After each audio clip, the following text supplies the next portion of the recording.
Hello everyone, welcome to the .NET Office. In this video, we will discuss what all are the type of the linked list available, and in this video we will discuss about the types, and when we will start working with the linked list, then we will see how we implement all those linked lists in C#.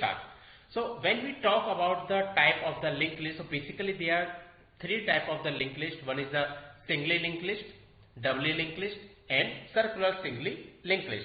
So like when we talk about the traversing in the linked list, so in the singly linked list we always traverse in the forward direction. Like if we are having a linked list, then we forward we move into the forward direction, and in the doubly linked list, like item traverse in forward and backward direction. It means like in the doubly linked list, a linked list contains the address of the next node and the previous node as well.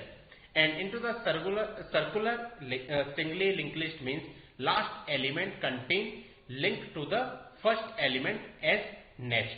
Like when we have a last node, so that last node address, like in the last node address, when we talk about the singly linked list, it contains the null.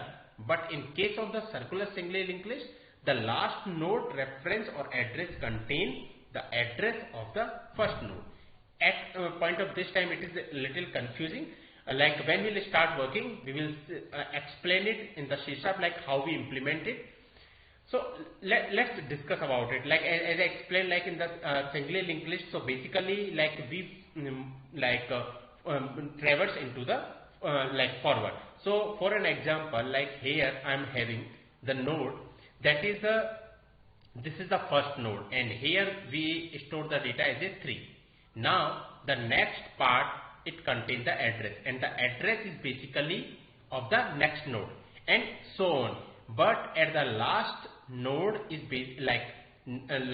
last node contain the address as a null. So that is the singly linked list, and the first node we call it as a head. So that is the singly linked list. Now next talk about the doubly linked list. So as I explained, in the doubly linked list, basically it contains the address of the next node and as well as the previous node. Here we can see, and according to that it go in that manner. Now the circular singly linked list. So in this node, like as I explained, the last node is basically the null. But when we talk about the circular singly linked list, the last node contains the address of the first node. So that is the circular linked list.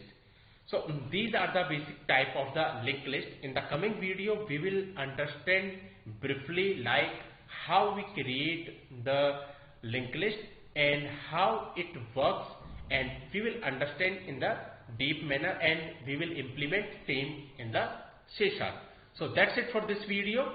Thank you.